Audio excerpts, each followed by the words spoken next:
შოთა ხვალ 9 მაისია, პირველ რიგში გილოცავ და ყველას ულოცავ ისთვისაც ეს დღე ძვირფასია ფაშიზმზე გამარჯვების დღეს. და მოდი ამ თემაზე უბრალოდ 9 მაისის საკითხთან დაკავშირებით დავიწყოთ საუბარი, ოღონდ არა თქვათ ისტორიულ კონტექსტში, არამედ ახლა მიმდინარე პროცესი, იმიტომ რომ 9 მაისთან დაკავშირებით იმ ერთ-ერთ ყველაზე ასე ვთქვათ მნიშვნელოვან კონფლიქტში, რომელიც მიმდინარეობს, ესე ვთქვათ, ევროპის ტერიტორიაზე, ხო? უკრაინასა და რუსეთს შორის. 9 მაისის ღონისძიებაზე, როგორც განაცხადეს მოსკოვში, არ არიან ოფიციალურად მოწვეულები ლიდერები, სხვა ქვეყნის ლიდერები, თუმცა რამდენიმე ქვეყნის ლიდერმა თავად გამოთქვა სურვილი ჩასვლის, მათ შორის ეს რობერტ ფიცო, სლოვაკეთის, სერბეთის პრეზიდენტი, მე მგონი ბოსნიის რესპუბლიკა სერბსკას მილორად დოდიკი ჩადის და ესეთი მალაიზიის პრეზიდენტი ჩადის კიდევ, მაგრამ მას ცალკე საქმე აქვს შეიარაღების შესყიდვა უნდა რუსეთისგან.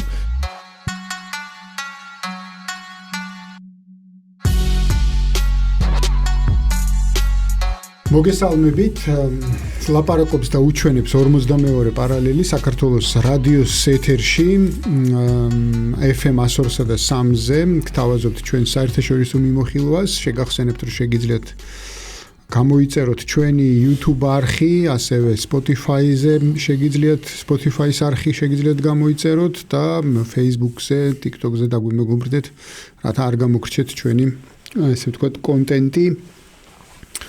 ასევე დააკომენტარეთ, მოიწონეთ ჩვენი და გადააზიარეთ ხოლმე. აი, გამახსენდა. მოკლედ, ესე იგი, შოთა ხვალ 9 მაისია, პირველ რიგში გილოცავ და ყველას ულოცავ ისთვისაც ეს დღე ძვირფასია ფაშიზმზე გამარჯვების დღეს. და მოდი ამ თემაზე უბრალოდ 9 მაისის საკითხთან დაკავშირებით დავიწყოთ საუბარი, ოღონდ არა თქვათ ისტორიულ კონტექსტში, არამედ ახლა მიმდინარე პროცესი, იმიტომ რომ 9 მაისთან დაკავშირებით იმ ერთ-ერთ ყველაზე ასე ვთქვათ მნიშვნელოვან კონფლიქტში, რომელიც მიმდინარეობს, ესე ვთქვათ ევროპის ტერიტორიაზე, ხო? უკრაინასა და რუსეთს შორის. ჯერ იყო თითქოს რუსეთის პრეზიდენტის განცხადება, რომ 8-9 მაისს მზად არის ცეცხლის შეწყვეტისთვის, ანუ ეს დროებითი ცეცხლის შეწყვეტისთვის. შემდეგ თქვათ ამას უპასუხა უკრაინის პრეზიდენტმა, რომ ის მზად არის 6 რიცხვიდან გამოაცხადოს ცეცხლის შეწყვეტა. თითქოს ესე ცალმხრივ რეჟიმში ორივე მხარე შეთანხმდა, რომ ეს რეჟიმი იარსებებს, მაგრამ ჩვენ ვნახეთ ესეთი ერთი რომ განცხადებებიც ვნახეთ და მოქმედებებიც, ანუ საკმაოდ რთულია იმართლა ის იმის დადგენა, ვინ პირველმა გაისროლა, ვინ მეორემ და ასე შემდეგ, ვინ უპასუხა და ასე შემდეგ, მაგრამ ფაქტია, რომ ორივე ერთმანეთს ადანაშაულებს იმაში დარღვევაში. ამ რეჟიმის დარღვევაში ეს ერთი და საკმაოდ კაცრი იყო განცხადებები 9 მაისთან დაკავშირებით, ხო? ერთის მხრივ ნახეთ ჩვენ ზელენსკის განცხადება ერევანში, სადაც მან თქვა, რომ არ არის გამორიცხული 9 მაისს უკრაინულმა დრონებმაც გადაუფრინონ, ასე ვთქვათ, აღლუმსო. რაზეც საკმაოდ კაცრი კვეთრი განცხადებები მოყვა. რუსეთის მხრიდან მეტიც რუსეთის საგარეო უწყებამ გააფრთხილა დასავლური ქვეყნების და საერთოდ სხვა უცხო ქვეყნების საელჩოები დატოვონ კიევი. 9 მაისისთვის იმ შემთხვევაში თუ კიევის მხრიდან ექნება გარკვეულ თქვათ აღლუმის წინააღმდეგ გარკვეულ მოქმედებებს, მას კიევის ცენტრში დავბომბავთ. მოკლედ ეს მოცემულობა ახლა ამ შემთხვევაში ხვალ არის სულაც ეს 9 მაისი, ამიტომ ნახავთ ალბათ როგორ განვითარდება ეს პროცესი. რამდენად მოხდება ვთქვათ აი ამ ასე ვთქვათ ამ რეალობაში კვეთრი გამწვავება, ხო? რას ფიქრობ? ხო, ამ 9 მაისის ღონისძიებაზე, როგორც განაცხადეს მოსკოვში, არ არიან ოფიციალურად მოწვეულები ლიდერები, სხვა ქვეყნის ლიდერები, თუმცა რამდენიმე ქვეყნის ლიდერმა თავად გამოთქვა სურვილი ჩასვლის, მათ შორის ეს რობერტ ფიცო, სლოვაკეთის, სერბეთის პრეზიდენტი, მე მგონი ბოსნიის რესპუბლიკა სერბსკას მილორად დოდიკი ჩადის და ესეთი მალაიზიის პრეზიდენტი ჩადის კიდევ, მაგრამ მას ცალკე საქმე აქვს შეიარაღების შესყიდვა უნდა რუსეთისგან, ამიტომ ამ კონტრაქტზე სალაპარაკოდ ჩადის. ანუ ეს 9 მაისი არ იქნება და ნუ თან მის პროდუქციას ლუკაშენკო ჩადის. თან მის პროდუქციას 9 მაისს ჩაატარებენ. ხო, არა, ესეც გახდა ცხადი, რომ პროდუქცია არ ჩატარდება.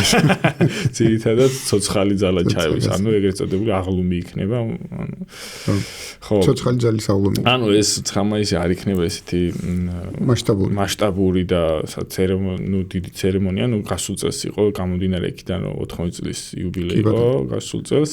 თუმცა ის განცხადებები, რაც გავრცელდა ცალკე ზელენსკის მხრიდან, ცალკე შემდგომ პუტინის მხრიდან, ну მაინც ეს არის მე მაინც უფრო манипуляციურ განცხადებებს, რომლითაც ორივე მხარე აჩვენებს შესაძლებლობას, რომ აქვთ გარკვეულწილად თუ ეხა სამხედრო წნეხის არა პოლიტიკური წნეხის განხორციელების შესაძლებლობები, იმიტომ რომ ეხა ცხამაიზე წითელ მოედანზე თავდასხმა ეს იქნება, სამხედრო თვალსაზრისით რამე დიდი გარდატეხამით არ შევა ამ კონფლიქტში, თუმცა ეს იქნება საკმაოდ ესეთი ისტორიული და მასშტაბური დარტყმა პრესტიჟზე ამ შემთხვევაში რუსეთის, რომელსაც უკვე საზოგადოება შეიძლება არაპატიებს ელიტებს. მაგალითად, აი შენ ახსენე, რომ აი გამოცხადებული ცეცხლის შეწყვეტის შემდგომ გუშინ ღამესაც მოხდა რამდენიმე ასეულობით დრონით თავდასხმა უკრაინიდან რუსეთზე და რუსეთიდან უკრაინაზე. თავარი სამიზნეები აქ კიდევ რჩება ნავთობსაცავები, იგივე პერმის ყველაზე მსხვილი ნავთობსაცავი და სატელიტურმა ფოტოებმა აჩვენა, რომ იქაც რაღაცა უკვე ხანძარი არის და იაროსლავის ასეთი ნავთობსაცავი, რომელიც ასევე საკმაოდ ჩრდილოეთში, მოსკოვის ჩრდილოეთშია ეს ქალაქი. ეს იმას აჩვენებს, რომ უკრაინა ფლობს ისეთ დრონებს, რომელზე რეაქციაც ამ შემთხვევაში რუსულ თავდაცვის სისტემებს ჯერჯერობით არ აქვს. რაღაც დროის შემდგომ შეიძლება ეს შეიცვალოს, თუმცა ამ მომენტში ესე არის, ასე ვთქვათ, სიტუაცია, მაგალითად ესეთი მდგომარეობა იყო, როდესაც ბრიტანეთმა Storm Shadow მისცა თავის დროზე ფრთოსანი რაკეტა უკრაინას, თავიდან არ ჰქონდათ ამ სისტემასთან გამკლავების შესაძლებლობები, თუმცა შემდგომ შესწავლის შედეგად თავდაცვითმა სისტემებმა დაიწყეს მისი, ასე ვთქვათ, ჩამოყრა და შემდგომ რეალურად რეზერვიც გამოილია ამ Storm Shadow-ების და შემდგომ იყო HIMARS-ების და ისინი არ იყვნენ დრონები, იყო რაკეტები, თუმცა მაგალითისთვის მოვიყვანე. ხო, ახლა სამხედრო ექსპერტები და მაგრამ ისე ვთქვათ, ზოგადად ანალიტიკოსები საუბრობენ იმაზე, რომ უკრაინის, ესე ვთქვათ, უპირატესობა დრონების ნაწილში უკრაინის მხარეს გადავიდა ამ შემთხვევაში, ანუ თავიდან ასე იყო, გახსოვს, რომ პირველად ჯერ უკრაინელებმა დაიწყეს დრონების აქტიურად ესე გამოყენება და რაღაც გარკვეულ წარმატებას მიაღწიეს, შემდეგ შეიცვალა ბრძოლის ველზე მოცემულობა და რუსეთი უკვე ბოლო წელიწადზე მეტია, რაც მკვეთრ უპირატესობას ფლობდა დრონების ნაწილში. ახლა თითქოს ისევ შეცვლილია ეს პროცესი და მეც ამბობენ, რომ აი რატო იყო პრობლემა, მაგალითად, რომ რატომ არის შესაძლებელი იმის, რომ წითელ მოედნამდე ჩააღწიოს, რომ დრონებით შეძლეს იმ ტექნოლოგიის განვითარება, რომ ესე ვთქვათ, სამგზავრო თვითფრინავების სიმაღლეზე იფრინონ. რაც საკმაოდ რთული არის, ვთქვათ, თავდაცვითი სისტემებისთვის გასაკონტროლო. ხო, მაღალზე იფრინონ და შემდეგ იქიდან მოახდინონ დაშვება, ხო? რაც პრობლემას ქმნის, იმიტომ რომ ამათ შორის ახლა სამგზავრო თვითფრინავების უსაფრთხოების ნაწილი შემოდის მან. ხო, აქ კიდე გავრცელდა, რომ მთლიანად გაითიშება ცხამაის ინტერნეტი მოსკოვის ცენტრალურ ტერიტორიაზე და არა მარტო ინტერნეტი, მობილური კავშირგაბმულობაც ფიჭური აღარ არის, მაგრამ რაც არის, ხო, მესიჯები და ზარები, ხო, ჯერჯერობით სიტუაცია ამ მიმართულებით დაძაბულია.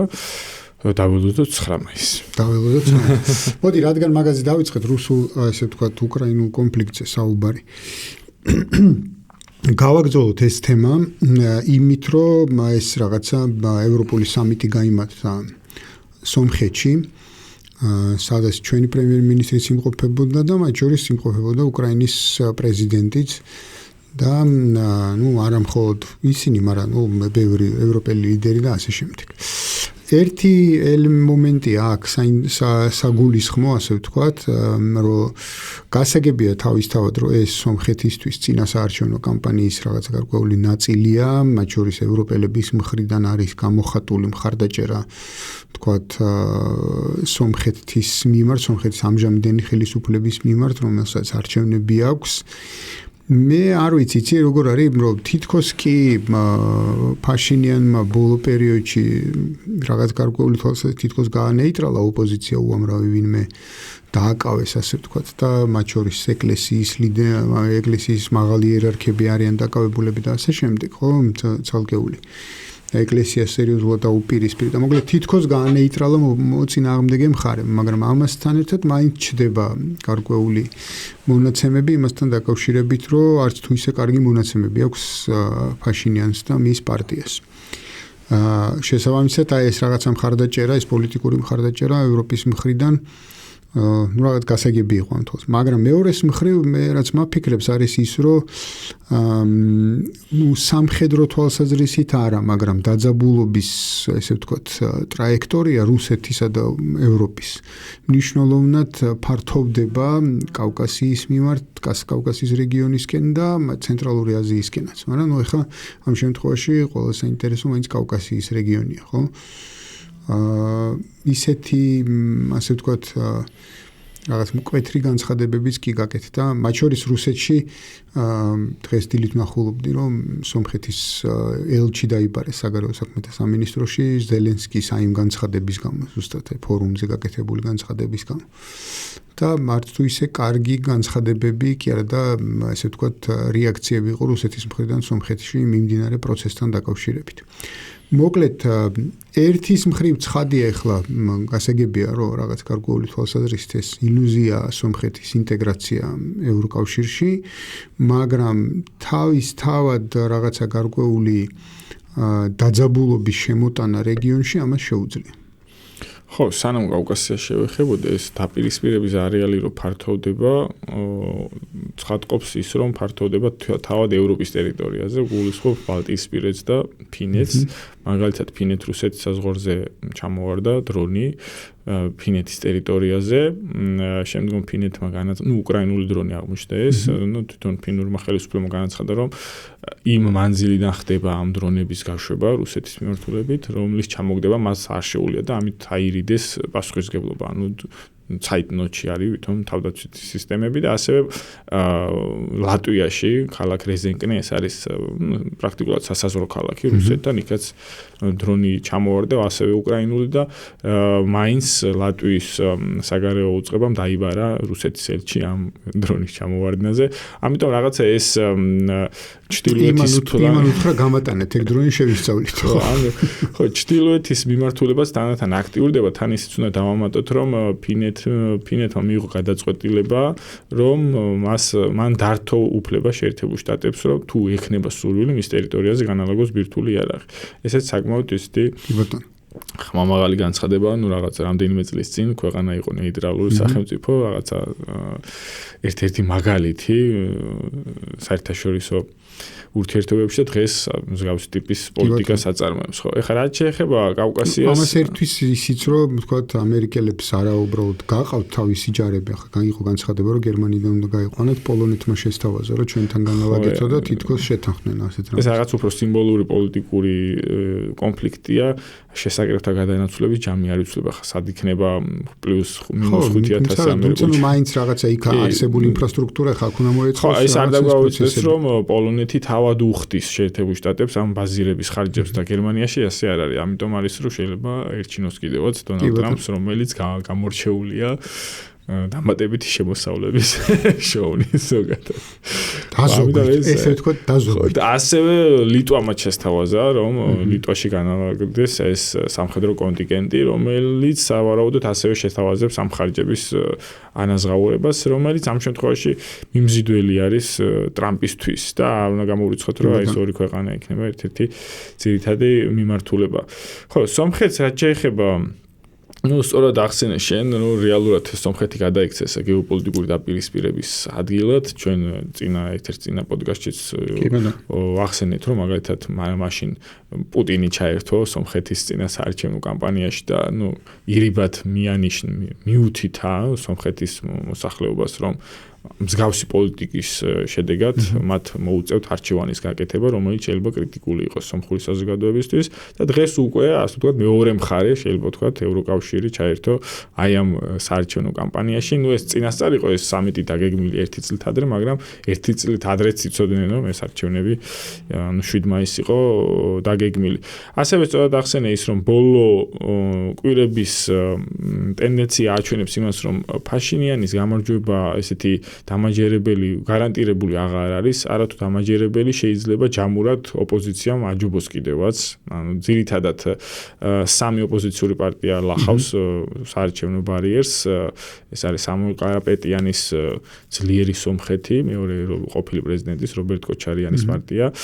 მესამე სახელი აღარ მახსოვს, კოალიციური დაკავებულია როგორც მახსოვს, ყარაპეტიანის და სამუელ ყარაპეტიანი დაკავებულია, მაგრამ რობერტ კოჩარიანი არა ის წინა საარჩევნო კამპანიას ატარებს. იყო ან შეიძლება მანამდე იყო კი, როდესაც თავიდან გახდა პრეზიდენტი ფაშინიანი, მე მგონი მაშინ მოხდა მისი დაკავება. ხო, ესეთი ბოლო 1 თვეა დარჩენილი, საკმაოდ დაძაბული სიტუაციაა სომხეთში პოლიტიკურად, რაღაცა ოპოზიცია ფსონს ჩამოდის ამორჩეულის იმ ნაწილზე, რომელიც არ არის აქტიურად ჩართული პოლიტიკაში, გადაუწყვეტელი ამორჩეველია, ან არ დადის არჩევნებზე და რეალურად ეს ნაწილი თუ ვის მისცემს ხმას, ის გადაწყვეტს რა იქნება შედეგი, იმიტომ რომ ესეთი რადიკალური გარღვევა პროცენტულ მხარდაჭერაში რეალურად არც ერთ მხარეს არ აქვს, რაღაც ნელ-ნელა იზრდება, მაგალითად აი სამუელ ყარაპეტიანის ძლიერი სომხეთის მხარდაჭერა, მაგრამ არა ისე რომ რაღაცა ეს გარღვევა მოხდეს. ხო, რაც შეეხება თვითონ ამ პოლიტიკური ევროპის პოლიტიკური ერთობის სამიტს, ეს იყო მერვე სამიტი, ეს რომელშიც შედის 58 ქვეყანა, ანუ მთლიანად ევროპის კონტინენტი, მოდი ესე ვთქვათ, ხო? ევროკავშირზე თითქმის ორჯერ მეტი ქვეყანა არის ამ რაღაცა ფორუმზე, ეს არის რაღაცა, მოდი ესე დავარქვათ, რაღაც სიმბოლური ფორუმი, სადაც შეიძლება განიხილებოდეს რაღაცა პოლიტიკური ტენდენციები, აქ არ ხდება არანაირი გადაწყვეტილების მიღება, არანაირი რაღაცა ხელშესახები პრაქტიკული პოლიტიკის წარმოების დაწყება. ესეც იყო, ხო, ანუ ძირითადად ემანუელ მაკრონის მხრიდან ფაშინიანის მხარდასაჭერი აქცია. მე გავცელდა საკმაოდ საინტერესო ინფორმაცია, რომ ემანუელ მაკრონს სურდა სომხეთ-თურქეთის საზღვარზე ერდოღანთან შეხვედრა და ნუ ეს სამშვიდობო აქციის გამართვა, მოდი ესე ვთქვათ. ერდოღანი თავდაპირველად ამაზე თანახმა იყო. მაგრამ შემდგომ აზერბაიჯანთან კონსულტაციების შემდგომ თურქულმა მხარემ ასე განაცხადა, რომ ალიევმა მსგავს აქციაზე კატეგორიული უარი განაცხადა და შესაბამისად ერდოღანმაც უარი თქვა. ნუ რეალურად შეიძლება ვთქვათ, რომ ალიევის უნდა ყოფილიყო. ალიევიც უნდა ყოფილიყო. არა. ნუ ერდოღანი და მაკრონი. ნუ მოგეხსენებათ, რომ თურქეთ-სომხეთის საზღვარი ჩაკეტილია. არა, ალიევმა რო განაცხადა, მაგითო ვიკითხე, ანუ ალიევიც უნდა ყოფილიყო ამ საზღვარზე, უნდა ჩასულიყო რამე ისე. არა, ისე არ იქნებოდა იქ. ეს პარტნიორული შეთანხმების ამბავი. ხო, ნუ როგორც ხდებოდა აქამდე ყარაბაღის შესახებ მსგავსი ტიპის, ნუ ეს შეხვედრაც სამ შემთხვევაში ხო, ჩაიშალა. თვითონ ალიევი ისე ონლაინ ჩაერთო ამ ფორუმზე, სიტყვით მიმართა იქ დამსწრე. ეს არის თვითონ იმიტომ რამდენიმე დღით ადრე ევროპარლამენტთან კომუნიკაცია ოფიციალურად შეწყვეტა აზერბაიჯანმა. თუმცა ჩართვა ჰქონდა იმას, რომ ამ ღონისძიებას. კი ბატონო, ხო, თვითონ ესეთ ნუ საინტერესო საკმაოდ ესეთი ჩემი მოსაზრება, რაც გამოჩნდა ევროკავშირის სომხეთის ურთიერთობასთან მიმართებაში, ეს მოსაზრება გარკვეულწილად გაამყარა საგარეო საქმეთა მინისტრის მაკა ბოჯორიშვილის ინტერვიუში ერთ-ერთმა პასუხმა, რომ ევროპელებიც ცდილობენ სომხეთზე ესეთი აქტიური პედალირებით განახორციელონ წნეხი საქართველოზე, რომ რაღაცა აი ასე ვთქვათ იმ რელსებზე დაბრუნდეს საქართველო რა რელსებზეც იყო ასე ვთქვათ ევროკავშირთან ურთიერთობაში და ამას ასე ვთქვათ მხარს ანუ ამას გაამყარებს სომხეთთან ესეთი აქტიური ურთიერთობა და გარკვეულწილად რაღაცა ეჭვიანობის მომენტი შემოაქვთ რომ რაღაც აი თუ ასე ვთქვათ, სომხეთზე იეჭვი, ანუ საქართველოს. თუმცა ის განცხადებები, რაც შემდგომ გავრცელდა ურსულა ფონ დერ ლაიენის მხრიდან, კი, ნახევრად ესეთი კომიკური იყო, რაღაც რომ რითაც თანამედროვე საერთაშორისო პოლიტიკა ხასიათდება, დასავლური საერთაშორისო პოლიტიკა გეოგრაფიის ნიველირებით, მოდი ესე დავარქმევ, რომ რაღაც ასე ვთქვათ, საგარეო პოლიტიკა წარმოებს იმ პრაქტიკული რეალობებისგან დამოუკიდებლად, რაც არსებობს, ხო? რაღაცა სომხეთზე ფსონის ჩამოსვლა, სავაჭრო გლობალური კვანძისთვის ცოტა ამ მომენტისთვის აბსურდულია, გამომდინარე იქიდან, რომ ჯერჯერობით არ არსებობს არანაირი ინფრასტრუქტურა ამისათვის, არა თუ რაღაცა სატრანზიტო გზები, არამედ რაღაცა თუნდაც ჰაბი, სადაც მოხდება რაღაც ტვირთების კონცენტრაცია და გადატანა და ამავდროულად. ანუ არც პორტი, არც რაღაცა სახმელეთო პორტი. კი ბატონო. მან არის ხომ პრობლემა ის, რომ რეალურად ანუ ეგ ახადამახასიათებელია, ესე ვთქვათ, ბოლო დეკადების ევროპისთვის, ევროკავშირისთვის, რომ რაღაცა ესე ვთქვათ, იდეოლოგიური ნარატივები ნეიტრალიზებას ახდენს, ესე ვთქვათ, გეოგრაფიის გათვალისწინებას, ანუ გეოპოლიტიკის გათვალისწინებას და ასე შემდეგ. ხო, ანუ რეალურად სერიოზული, ესე ვთქვათ, სატრანზიტო პოტენციალის ამოქმედება კავკასიაში რეგიონალური უსაფრთხოებისა და მშვიდობის დამყარების გარეშე უბრალოდ შეუძლებელია, ამიტომ ნებისმიერი ეს დაძაბულობა, ეს ფაქტორიც რო გამოვრიცხოთ, ხო? ხო, ეს ნებისმიერი დაძაბულობა, რომელიც არ უნდა შეიქმნას, თუნდაც პოლიტიკური დაძაბულობა, რომელიც შეიძლება არ გადაიზარდოს მაინდა-მაინც კონფლიქტში და ასე შემდეგ, პრინციპში გამორიცხავს რაღაცა მნიშვნელოვანი ინვესტიციების განხორციელებას ეკონომიკური თვალსაზრისით ამ რაღაცა ასე ვთქვათ, სატრანზიტო პოტენციალის ამოქმედებისთვის. ამიტომ რეალურად რაც საკეთებენ, ჩემი აზრით, ყოველ შემთხვევაში საპირისპირო შედეგების მომტანი მხოლოდ შეიძლება იყოს, ხო? ანუ თუ ვინმეს ჯერ კიდე ქონდა იმის, ასე ვთქვათ, განცდა, რომ ეს ტრამპის გზა ამუშავდებოდა, ჯერ ირანში დაწყებულმა კონფლიქტმა, ახლა ვთქვათ, იმის პოტენციალმა, რომ რუსეთთან სერიოზულად დაიძაბოს სომხეთის ურთიერთობები და სერიოზული პრობლემები შეექმნას სომხეთის ეკონომიკას, ამითი მე მგონი საბოლოოდ დაასამარეს ეგ პროექტი. ხო, თან ორი ვარიანტი არის. უნდა განვიხილოთ თურქეთ-აზერბაიჯანის პერსპექტივაც. ეხლა მათთვის სომხეთზე გამავალი ნებისმიერი სამარშრუტო ტრანზიტი მაინც არ იქნება ისეთი სანდო, როგორც არის მაგალითად საქართველოში, ხო? რომც აღდგეს კი და ანუ დამყარდეს მშვიდობა. მათი განცდა მაინც ყოველ შემთხვევაში იყო, რომ ზანგეზურის დერეფანს თვითონ გააკონტროლებდნენ, ამიტომ ან მეორე ვარიანტია, თუ თვითონ გააკონტროლებენ, მაშინ ჩამოვლენ ფსონს, მაგრამ ესეც იმდენად რაღაცა შორეული პერსპექტივის თემაა და ჯერჯერობით რაღაცა აი ეს რაც ახსენე ირანის კონფლიქტი ირანის კონფლიქტმა კიდევ რაღაც გაურკვეველი მომავლით გადადო ეს პერსპექტივა. ამიტომ ამაზე საუბარი დღეს ცოტა ესეთია. თან უნდა დავამატოთ იმას, რომ ტვირთების მოცულობების მნიშვნელოვანი რაღაცა ზრდას განაპირობებს საზღვაო მიმოსვლა. ანუ პორტების ინფრასტრუქტურის ქონა. ხა სომხეთზე რომს გაიაროს სატრანზიტო მარშრუტმა, საბოლოოდ ის უნდა ჩავიდეს უახლოეს პორტში. ხა უახლოესი პორტი მაინც არის ქართული პორტები. ანუ მაშინ რატომ უნდა გაიაროს სომხეთს? ანუ სომხეთზე გამავალი სატრანზიტო მარშრუტები, ჩემი აზრით, საბოლოოდ მაინც გამოყენებული იქნება თავად თურქეთ-აზერბაიჯანისთვის და არა შემდგომ რაღაც ევროპული მიმართულებების. ნუ თურქეთ-აზერბაიჯანი და ყველაზე საინტერესო მაინც მე რაც ვიცი ყოველ შემთხვევაში, ყველა საინტერესო მაინც არის ჩრდილოეთი სამხრეთის დერეფანი, ასე ვთქვათ. სადაც არსებობს სომხეთის პოტენციალი, თუმცა სომხეთზე ისეთი ესე ვთქვათ, ინფრასტრუქტურული თვალსაზრისით ისეთი პრობლემებია ამ ჩრდილოეთი სამხრეთის დერეფანის ამუშავებისთვის, რომ საკმაოდ რთული წარმოსადგენია, როგორ შეიძლება ეგ მოხდეს. კი, ახლა მე შეიძლება პირველ წყაროდ გამოვაცხადო თავი, ადგილზე ვიყავი. ნუ ახლა სამხრეთ სომხეთში რეალურად არა თუ რკინიგზა არ არსებობს, ანუ ჩრდილოეთ სამხრეთის დერეფნის, არამედ ანუ საავტომობილო გზაც ისეთია, რომელთაც ახლა ტვირთების გადატანა მასშტაბური მოცულობებით დღეს გამორიცხულია ანუ ესეთი რაღაცა მაგისტრალი, რასაც ბანს ვეძახით, ესეთი არ არსებობს ამ ტერიტორიაზე და მით უმეტეს პრობლემაც არის. ხო, რკინიგზა არ არის, როგორც ახსენე, არის რაღაცა ისეთი უღელტეხილები, რომელზეც ახლა სატრაილერო მიმოსვლა ესეთი დიდი მოცულობებით ვერ განხორციელდება.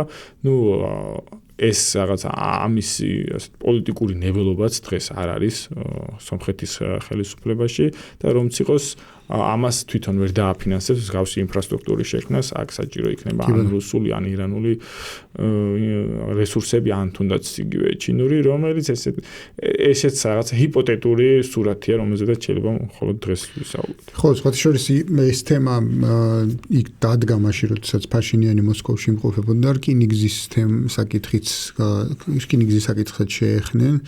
თითქოს რუსეთს, ან ყოველ შემთხვევაში განიხილება ის, რომ რუსეთის მფლობელობაში მყოფი რკინიგზა შეიძლება გამოისყიდოს სომხეთმა თუ სხვაგან გადაყიდოს და ასე შემდეგ. მოკლედ ფაქტია, რომ ამჟამად სომხეთის რკინიგზას რუსეთი ფლობს, ის რუსეთის სარკინიგზო კომპანიის მფლობელობაშია. იქ იყო მათ შორის იმის, რა ქვია მაგას, ატომური ბირთვული სადგურის თემასთან დაკავშირებითაც არსებულ რეაქტორებს უკვე ვადაგაზდის, ასე ვთქვათ, რომელიც სომხეთშია და ახლების მშენებლობაზეა, ხო? მე მგონი 2040 წელს გაზდის. ხო, შეიძლება უფრო ადრეც კი. ხო, და მე მგონი ევროკავშირი თხოვდა ამ ბირთვული რეაქტორის დახურვას. მაგრამ პრობლემა ისაა, რომ ამ ბირთვული რეაქტორით მარაგდება სომხეთის ელექტროენერგიის 30%, ანუ 1/3 და მისი ჩანაცვლების რესურსი არ არსებობს. მთავარი მოტივი აქ იყო, რომ ეს ბირთვული რეაქტორიც რეალურად კონტროლდება რუსეთის მხრიდან, როსატომი ამარაგებს ამ გამდიდრებული. ახალი პროექტიც, ანუ ახალი ესე ვთქვათ, რეაქტორების მშენებლობაც როსატომთან განიხილება, თუმცა იქ ახსენა, ესე ვთქვათ, ფაშინიანმა, რომ სხვა ალტერნატივებსაც ვეძებთ. იმისთვის რომ ახალი პროექტი განხორციელდეს. რაც არ ვიცი, რამდენად შესაძლებელია მოკლედ რომ ჯერ ერთი რეგიონში და მე მეორე რომ უფრო როსატომზე იაფად იპოვონ შენებელი მაგრამ ის ცოტა უცნაური თემა იქნება. ბირთვული ენერგია ყველაზე იაფი ენერგია. სომხეთისთვის ახლა ალტერნატივა ყველაზე იაფია შემდეგ გამოყენებაში, თორე შენებლობა საკმაოდ ძვირია. ხო, თვითონ ახლა ინფრასტრუქტურა კი ბატონო. მაგრამ ალტერნატივა არის იმპორტი, ხო? სხვა ახლა ისეთი არ ამგონია სომხეთს რამე ჰიდრო რაღაც რესურსები ქონდეს ისეთი, რომელთაც შეიძლება ჩაანაცვლოს ეს 30% ან დანაკლისი და ალტერნატივები იქნება ან ისევე ქართული ელექტროენერგია, ან თურქული და ახლა ჯერ თურქეთთან. ჩვენს ისაბობს რა ქვია. სეზონზე ჩვენს იმპორტს ვახორციელებთ, ამიტომ ცოტა ისეთი თემაა. თან თურქეთს, აღმოსავლეთ თურქეთში მე მგონი თავად ჭირდება ელექტროენერგია და არ ამგონი ახლა სომხეთზე მოახდინოს ექსპორტი. ხო, ბირთვულ სადგურს მე როგორც მესმის ალტერნატივა სომხეთისთვის არ აქვს. ერთადერთი ამბავია თუ ახალ რეაქტორებს დადგავს, იმიტომ რომ ძველებს უკვე ახალი რეაქტორის ფუფუნება სომხეთს მე მგონი. თავისი ფულით არ აქვს, ამიტომ მამაშია საქმე, რომ ანუ თითქოს ეს იყო იქ განხილული, როსატომი მზად არის რომ ააშენოს. მაგრამ აი სომხეთი სწორედ ეს რუსეთზე ამხელა დამოკიდებულებიდან გამომდინარე ამბობს ეთყობა, რომ ეს დამოკიდებულების შემცირების მიზნით ცდილობს სხვა ალტერნატიული ესე ვთქვათ, გზები იპოვოს ამ მიმართულებით. კარგი, მოკლედ ფაქტია, ეს ერთის მხრივ, რა თქმა უნდა, აქვე ისევ ბოლოში უნდა ვახსენოთ ის ამბავი, რომ როგორც ვთქვით, არჩევნებთან იყო ეს ყველაფერი დაკავშირებული და როგორც არჩევნებს ახასიათებს ხოლმე რიტორიკა მძაფრდება არჩევნების წინ, რაღაც რასაც არჩევნების წინ ამბობენ პოლიტიკოსები, ის მე არჩევნების შემდეგ ეგრე აღარ მიდის. არბი მომავლის პერსპექტივა ჩდება. კი და აჩვენებს მოკლედ ეს არჩევნებიც სომხეთში საინტერესო არჩევნები იქნება თავისთავად. ეს არჩევნები მათ შორის გამოავლენს იმას, რომ რა შედეგი მოაქვს ეგრეთ წოდებული პერაშკების და კაბაბების ჭამას სასკვების ობიექტებში. ხუმრობები დადის უკვე სომხეთში. ფაშინიანის გასტრონომიულ აქტივობებს. გასტრონომიული საარჩევნო კამპანია. შოთა რა ხდება ახლა აღმოსავლეთში, იმიტომ რომ უკვე ეს რა ქვია ტრამპის განცხადებები არ ვიცი, უნდა მიადევნო თვალყური, არ უნდა მიადევნო არ და ეხლა ვიცი რა ქვია ბირთვული ზესახელმწიფოს ლიდერია, როგორ გინდა რომ დააიგნორო, მაგრამ მეორეს მხრივ ურთიერთ ურთიერთ გამომრიცხავი განცხადებების, ასე ვთქვათ, კასკადი. რაოდენობა გადააჭარბა უკვე შესაძლებელს, ტვილის აღქმისთვის შესაძლებელ იმას, რა ქვია, ზღვარს. ბატონო, ხო, ანუ საინტერესო კვირა იყო, გასული კვირა, აი სპარსეთის ყურეში მიმდინარე მოვლენებთან დაკავშირებით. მე წინა პოდკასტშიც ვახსენე მარკო რუბიოს განცხადება, რომ ჩვენ ვერ დავტოვებთ ამ კონფლიქტს, თუკი შენარჩუნდება ის რეჟიმი ჰორმუზის სრუტეზე, რაც აქვს ირანს დაწესებულიო. მაგრამ რამდენიმე დღეში გამოვიდა იგივე მარკო რუბიო თქვა, რომ ოპერაცია ეს ეპიკური მრისხანება დასრულებულია. ხო, ანუ 2 დღეში ეს ურთიერთგამომრიცხავი ახსენე და ყველაზე ცხადი მაგალითი ანუ ტრამპისაც რუბიოც და ხო, ანუ ტრამპს თავი დამონებოთ, ტრამპი გასაგები, მაგრამ მარკო რუბიოს უკვე შეუერთდა ტრამპის ნაკაცო. ჩვენ ნახეთ ის, რომ ირანმა შექმნა სპეციალური ორგანიზაცია, დავარქვა authority ქართულად არ ვიცი რაღაცა სპარსეთის ყურის სრუტის მმართველობა. ანუ ამ ორგანიზაციამ შექმნა ესეთი აი ამ ჩამოაყალიბა რეჟიმი, რა რეჟიმში იმუშავებს ჰორმუზის სრუტე და იყო ეს მოთხოვნები, კრიტერიუმები სატრანზიტო სავაჭრო გემებისთვის, რა უნდა დაიცვან მათ ჰორმუზის სრუტეში გასავლელად. ასევე ირანმა გამოაქვეყნა კონკრეტული არეალი, თუ რა არეალში ფუნქციონირებს ეს ორგანიზაცია, იყო რაღაც ქეშმის კუნძულიდან დაახლოებით აქეთ აი ფუჯეირას პორტიც იყო მოცული, ჩვენ წინა იმაშიც ვახსენეთ და ეს რუკა გამოქვეყნა მას შემდეგ, რაც გაერთიანებულმა არაბთა საემიროებმა დატოვა ოპეკი. ანუ იმ იმედით, რომ ამ ფუჯეირას პორტით მოახდენდა თავის საკუთარი ნავთობის ექსპორტს, მაგრამ ეს გადაწყვეტილება რეალურად ანულირდა აი ირანის შემდგომ აი პასუხით გამომდინარე იქიდან, რომ აი ეს ფუჯეირას პორტიც მოექცა აი ამ კონტროლის არეალში. და ნახეთ კიდევაც აი გუშინ მოხდა რაღაცა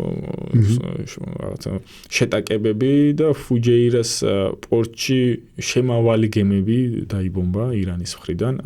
ანუ აი ამ ორგანიზაციამ ირანის რევოლუციის გუშაქთა კორპუსის მეშვეობით დაადგინა ამ პრაქტიკაში საკუთარი ირანის გუშაქთა რევოლუციური კორპუსის სიპი, ხო? შეიძლება ესეც ხო თქვა. შემდგომ იყო ხა ტრამპმა გამოაცხადა ესეთი თავისუფლების პროექტი Freedom Project, რის მიხედვითაც ამერიკის სამხედრო გემებს უნდა მოეხდინათ ესკორტირება სავაჭრო გემების სპარსეთის ყურიდან და მომენტი, როდესაც ერთ-ერთმა სამხედრო გემმა დააპირა ჰორმუზის სრუტეში შესვლა, ის გახდა თავდასხმის ხვერპლი. ნუ პირდაპირ მასზე არ უსვრეთ, იყო გამაფრთხილებელი სროლები ირანის მხრიდან, რის შედეგადაც ეს გემი უკან გაბრუნდა და ნუ არასრულ 48 საათში ეს პროექტი გააჩერა დონალდ ტრამპმა, თქვა რომ ამერიკის მეგობარი პაკისტანიდან და მთხოვეს აი ამ პროექტის შეჩერება, თუმცა სხვადასხვა მიზეზების სახელდება. პირველი ის, რომ ნუ სახეზე ქონდა ეს ირანული პასუხი, უკვე ან თუ ამერიკულ სამხედრო გემზე თავდასხმის რესურსი აქვს ირანს, მაშინ სავაჭრო გემებზე, სხვა ქვეყნის სავაჭრო გემებზე, ნუ გაცილებით მეტი რესურსი აქვს, ხო? ამ პროექტს არ მოყვა გარკვეული რაღაც ენთუზიაზმი აი ამ სავაჭრო კომპანიების მხრიდან, რომ აყოლოდნენ და ასე ვთქვათ, ჩართულიყვნენ ამ ესკორტირებაში. ესეც იყო ერთ-ერთი მიზეზი, იმიტომ რომ ნუ ხა თუ არავინ მოდის, ვინ გააცილო ხა ყველა ხო არიული პრაქტიკით. ანუ რისკები არსებობს და არც ერთ კომპანიას არ უღირს ამ რისკის გაწევა, ხო, რამდენიმე ასეულობით მილიონი დოლარი ღირს გემი, ხო? და ამ გემის დაკარგვა. შემდეგ იყო ესეთი ინფორმაცია, რომ საუდის არაბეთმა და კუვეიტმა აუკრძალა შეერთებულ შტატებს საკუთარი საჰაერო სივრცის გამოყენება და მოსთხოვა ამ პროექტის შეჩერება. ეს ინფორმაცია გამოვიდა თავად შეერთებული შტატების რაღაც მედიებიდან, რომელიც გარკვეულწილად არასანდო წყაროა ამ თვალსაზრისით, იმიტომ რომ ამის რესურსი დღეს ახლა საუდის არაბეთს და მით უმეტეს კუვეიტს, რომ შეერთებულ შტატებს აუგრძალოს საჰაერო სივრცის გამოყენება, მას არ აქვს. და შემდგომ გავრცელდა ისო დონალდ ტრამპმა თქვა, რომ პაკისტანიდან დამირეკესო, ანუ სხვადასხვა ინფორმაციები იყო. ესეთი რაღაცა, როგორ გითხრათ, ქაოტურ მდგომარეობაში ვართ. არის წინა პოდკასტში ჩვენ ახსენე, არის დილემა, როგორც ომის გაგრძელების დილემა, ასევე მოლაპარაკებების გაგრძელების დილემა. რაღაცა ესეთი ავანსებს გასცემს თვითონ დონალდ ტრამპი, რომ ირანი გარკვეულწილად რაღაცას დათანხმდეს, მაგრამ ირანი ჯიუტად არ თანხდება მოლაპარაკების გაგრძელება, სანამ არ მოიხსნება ეს ამერიკული ბლოკადა და სანამ შეერთებული შტატები არ დათანხმდება იმ რეჟიმის დაადგინა, აი ხა აი სპარსეთის ყურის სრუტის მართლობამ აი ამ ჰორმუზის სრუტეზე. ესე შეიძლება ითქვას, რომ ირანი ამ ესე აღმოსავლური ანდაზის მიხედვით ძაღლიყებს ქარავანი მიდის, ესე იქცევა. და ზუსტად ასე. ხო, თუმცა ეგ გამოთქმა ხო იცი ჩვენთან არასწორად არის დამკვიდრებული. იქ ძაღლი როყებს იმიტომ მიდის ქარავანი და არა ძაღლი უყებს ქარავანს რო ხელი შეუშალოს.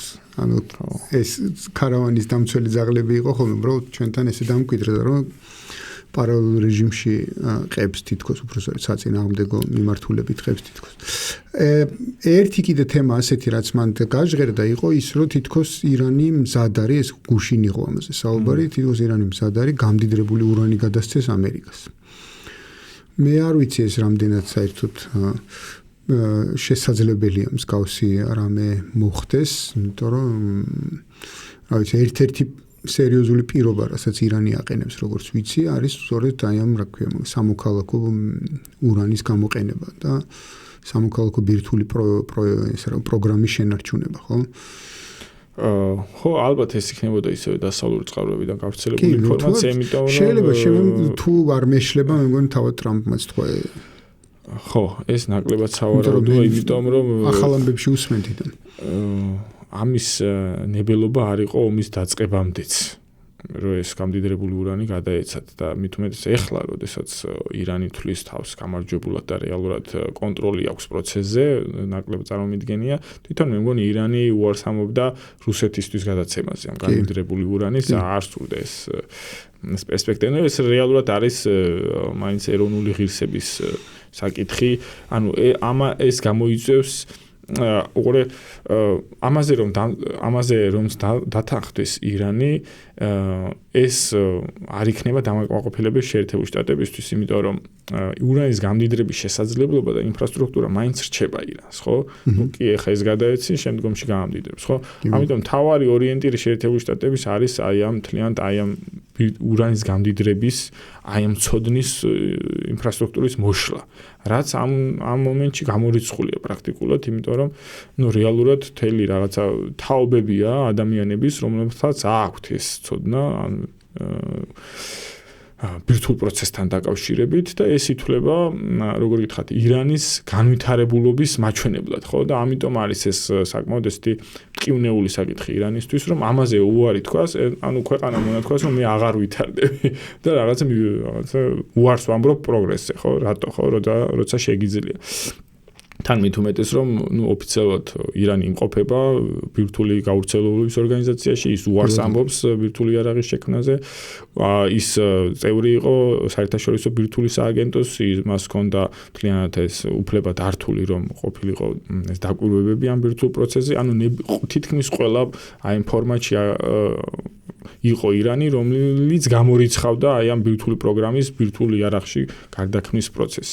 ხო, ამიტომ დღეს ახლა ამაზე საუბარი ჩემი აზრით, ეს შეიძლება იყოს საომავლოდ, ანუ თუკი, ანუ შეერთებული შტატები აი ამ რეჟიმს დათანხმდება ჰორმუზის სრუტის და უარს იტყვის აი ამ თავის ბაზების არსებობაზე ახლო აღმოსავლეთში, ამის შემდგომ შეიძლება ირანი დათანხმდეს ურანის გამდიდრების მარჟებზე საუბარს. აი როგორც იყო იგივე ომამდე, ხო, მაგალითად ომამდე იყო, რომ ეს ომანმა გაავრცელა ინფორმაცია, რომ 0.6%-მდე გამდიდრებას დათანხმდა ირანი, რაც რეალურად გაუმდიდრებელი ურანია, მაგრამ როგორც მე აღმოჩნდა, ერთ დღეში დაიწყო ომი ამ შეთანხმებით.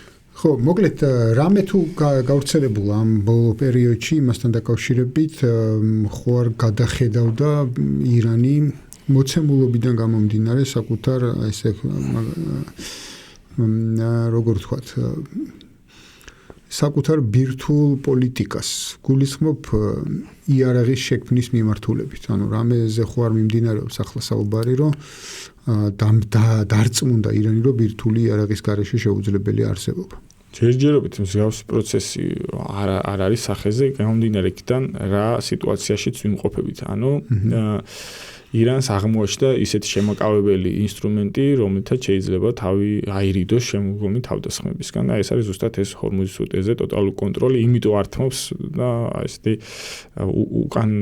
უკან დახევის სიგნალებს არ უშვებს ირანი ამ მიმართულებით. ისიც უნდა ვთქვათ, რომ აი ამ ჰორმუზის სრუტის ამ რეჟიმზე თანახმა ომანი, რომელიც ერთ-ერთი თანამონაწილე ქვეყანაა, ის ესეთი პასიურად მომხრე ამ რეჟიმის გამომდინარე იქიდან, რომ ისიც მიიღებს შემოსავლებს ამ ფორმატიდან. მაგრამ გასულ კვირაში მოხდა ერთი საინტერესო მოვლენა, რომელიც რაღაცა მედიებს არ მიუქცევიათ ყურადღება. ეს არის ყადაღებული თემა, რომ ეს ომი საბოლოოდ მიემართება ჩინეთის ენერგოსტაბილურობას, რომ შეერთებულ შტატებს სურდა კონტროლი დაემყარებინა ირანის ნავთობზე, რომ შემდგომ წნეხი განეხორციელებინა ჩინეთზე. მაგრამ ჩინეთმა მიიღო ახალი ეს განკარგულება გამოსცა, მე მგონი პოლიტბიურომ, რომლის მიხედვითაც ჩინურ კერძო ნავთობ კომპანიებს მისცეს უფლება და რეალურად მისცეს ბრძანება, რომ ისინი არ დაემორჩილონ შეერთებული შტატების სანქციებს. გამომდინარე იქიდან, რომ ამ ამერიკულ სანქციებში ექცეოდა ყველაზე მსხვილი კერძო ნავთობ გადამამუშავებელი კომპანია და ასე ვთქვათ, ეს იყო საპასუხო ნაბიჯი ჩინეთისგან, რაც რეალურად არის შეიძლება ვთქვათ, რომ გარდამტეხი მოვლენა აი ამ სანქციების დაპირისპირებაში, ტარიფების დაპირისპირებაში. ამიერიდან თუ ასე ვთქვათ, ეს პროცესი ჩინეთმა დაიწყო, სამომავლოდ ეს შეიძლება გავრცელდეს სხვა პროდუქტებზე, სხვა სანქციებზე. ეს შესაძლებლობას მისცემს სხვა ქვეყნებსაც, რომ გარკვეულწილად ეს სანქცია სხვა ქვეყნის კერძო კომპანიებს, რომ თავი აირიდონ სანქციებს, კონკრეტულად შეიძლება ვთქვათ, იგივე რუსეთის, რუსული კომპანიები, იგივე ირანული კომპანიები, რაც არის საკმაოდ ესეთი ერთ-ერთი პირველი ხმამაღალი და ესეთი რიხიანი გადაწყვეტილება ჩინური მხარის მხრიდან შეერთებულ შტატებთან დაპირისპირებაში. კი ბატონო, მოკლედ ისევ და ისევ ეს სულ მოკლედ რო შევეხოთ ამას ყველაფერს. ანუ ამ წუთას მოლაპარაკებები ასე არ მიმდინარეობს და თითქოს შეხვედრაც არ არის ჩანიშნული, ხო? ხო, ჯერჯერობით შეჩერებულია პროცესი. გამომდინარე იქიდან, რომ როგორც ვახსენე, ეს 10 პუნქტიანი მოთხოვნები ირანის მხრიდან არის ესე დაჟინებული მოთხოვნები. გამომდინარე იქიდან, რომ ჩვენ ამის გამო დავთანხმდით მოლაპარაკების პროცესო, იმიტომ რომ თავდაპირველად გახსოვთ, რომ დონალდ ტრამპმა რომ გამოაქვეყნა თავის ეს პოსტი, რომ ეს დოკუმენტი იქნებოდა მოლაპარაკებების საბაზისო დოკუმენტი და აი ამ 10 პუნქტიანი დოკუმენტიდან რაღაცა უკან დახევას არ ახდენს ირანი, რაც ამ შემთხვევაში შეერთებულ შტატებისთვის კატეგორიულად მიუღებელია, რაღაცა სანახევროდ აშარჟებენ კიდევაც ამ 10 პუნქტიან დოკუმენტს. თუმცა რეალობა ისაა, რომ ეს 10 პუნქტიანი დოკუმენტი პრაქტიკაში თავადვე ხორციელდება, ანუ უნებლიეთ, ანუ საპასუხო აქვს შეერთებულ შტატებს. და ამასთან ერთvis ის, რომ ტრამპი უახლოვდება იმ ზღვარს, სადაც მეორედ შეიძლება მოუწიოს სი ძინპინთან შეხვედრა ის გაუქმება, ხო? თუ გადადება, იმიტომ რომ გავრცელდა მაისის ბოლოს არის შეხვედრა და დაგეგმილი, ხო? მე მგონი 20 მაისამდეა, სადღაც ესეთი ინფორმაცია გავრცელდა, რომ უკვე ამერიკული თვითმფრინავები ჩაფრინდნენ პეკინში, რომელთაც აქვთ დავალებული ეს ვიზიტის მოსამზადებელი სამუშაოები, ანუ შეიძლება ითქვას, რომ ეს ვიზიტი აღარ გადაიდება. ამიტომაც შეიძლება ჩვენ ნახოთ, რომ ეს გულისხმობს იმას, რომ ტრამპს მოუწევს ამ მოცემულობაში ჩასვლას ძიფრით, რასაც ხშირად ამბობდნენ, რომ ძალიან არ უნდოდა. ესეც განაპირობებს იმას, რომ კონფლიქტი სავარაუდოდ არ განახლდება ამ ვიზიტამდე და შემდგომ რა იქნება, ხო, არ ვიცი. როგორც გითხარით, ახლა სურვილები თვითონ რეგიონში აქვს ისრაელს და გაერთიანებულ საემიროებს, რომ კონფლიქტი განახლდეს და შეერთებულ შტატებმა ეს ირანული ინფრასტრუქტურაზე მიიტანოს იერიშში, თუმცა აი ეს სავარაუდოდ, აი ეს ამავლო შეხვედრა არის ის, რაც აფერხებს ამ კონფლიქტის განახლებას. ისიც უნდა ხო, ანუ მოლაპარაკებების ვერ განახლების ერთ-ერთი მთავარი მიზეზი არის ის, რომ აი ირანის დაჟინებული მოთხოვნაა, რომ მშვიდობა შეეხოს ყველას რეგიონში, აი კონკრეტულად ამ ლიბანში ჰეზბოლას მიმართულებას, რაზეც ამ შემთხვევაში სავარაუდოდ შეერთებული შტატები ვერ ითანხმებს ნეთანიაჰუს, იმიტომ რომ ეხა იქაც ომის გაჩერება ისრაელისთვის ეს იქნება კატასტროფა ნეთანიაჰუსთვის.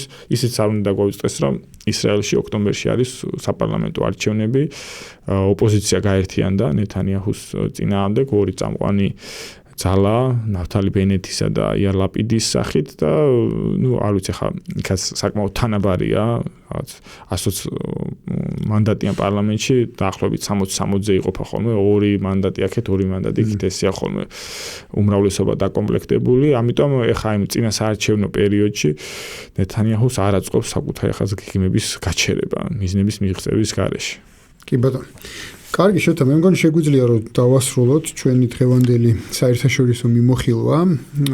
მადლობას მოგახსენებთ რომ გვისმენდით, შეგახსენებთ რომ საქართველოს რადიოს ეთერში უსმენდით 52 პარალელის საერთაშორისო მიმოხილვას. გამოიწერეთ ჩვენი არხი YouTube-ზე, Spotify-ზე, დაგვემეგობრდით Facebook-სა და TikTok-ზე. მოიწონეთ, დაგვიკომენტარეთ, გამოგეხმაურებით ჩვენ შეძლების დაგვარად. და ისე სხვა შორის ერთი რისი თქმაც მინდოდა სავარაუდოდ თუ მოკლედ ყოველ შემთხვევაში არ მოხდა გაუქმება ვიზიტის ალბათ შემდეგ გადაცემისთვის საინტერესო იქნებოდა ჩინეთის აი ტრამპის ამ ვიზიტს აი რაღაცნაირად დავაანონსოთ ახლა ჩვენი ეს შემდეგ გადაცემის საკითხი კარგად ვანდებოდეთ შევხვდებით ერთმანეთს უკვე შემდეგი მიმოხილვისას ნახვამდის